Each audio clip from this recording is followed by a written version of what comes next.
So we're going to be looking at work periods in Carrotsuite. So once you log in, go to HR section, then you go to settings. Then under settings, you have work period. So once you're on work period, you're going to see two tabs: the holiday tab and work days. So the effect of the holiday tab is that, or after you update whatever you update here, is that it's not going to calculate employees' pay against this date.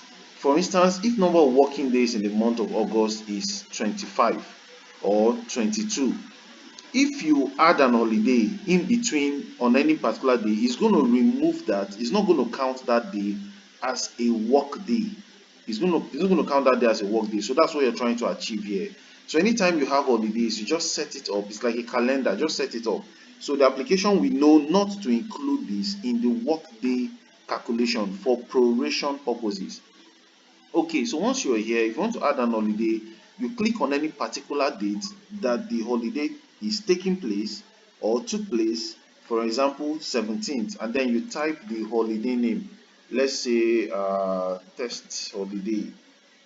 So once you input the holiday name and description, which is optional, you tick active. Active means the company is considering this as a day off, because it can be an holiday but it's not actually a day off. So the active means company is considering this as a day off for staffs, and then you save. So after saving, updated successfully, okay, loads. Now you can see it has included this date. Now for work period, work days, this is where you set, okay, your work period between your start time, your end time, and the work days, applicable work days. So you just tick the days that apply here, and then you select your start time and then select your end time. The purpose behind all of this is that the application will know, okay, when the staff comes 9 a.m., the staff came late on a Monday, therefore 1 hour is missed. When the staff closes by, let's say, 3 p.m. on a Monday, the staff closes early. It means the staff has lost, has stolen some time or whatever. So so long as that time, that day is not a leave, you didn't give the staff leave for that particular day. The application understands when the staff is on leave if you go through the leave process. So this is how it is set up.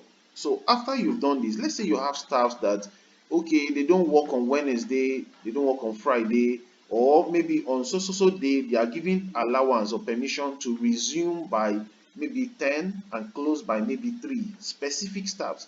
In that case, you need to go to people section, and then you need to locate those particular staffs. And by the way, here you can search by staff ID. Let's say you want to search by staff ID, you use hash, and then you type the ID S, let's say S311, S-311. Okay, there is no staff like that. Let me pick any particular ID. Okay, S94. So if you want to search by ID, you use hash, then S94. So it brings out the particular staff who has this ID. Okay, so let's say uh, let's say we want to make updates to this staff's attendance details. You go to attendance. When we view the staff profile, you go to attendance, then you go to attendance settings. So this is where we now indicate, okay, this staff doesn't work on Wednesday, this staff also doesn't work on Friday, and then on Thursday this staff resumes by 10 a.m. This staff resumes by 10 a.m. 10 a.m. and closes by, let's say, 4 p.m. So now whenever this staff doesn't come on Wednesday and Friday, the application doesn't assume that this staff missed those days. It knows this is this particular staff's default settings, default configuration. So having said this, the next stage is go to attendance. You need to import your attendance data.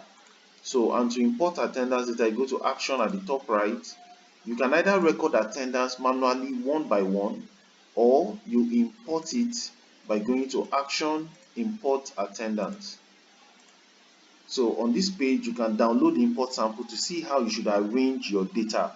After you're done, then you can upload it, then select the company in question. In case you have multiple companies here, you select the company, then enter the date in question, then you click to upload the file, and that is it. Thank you.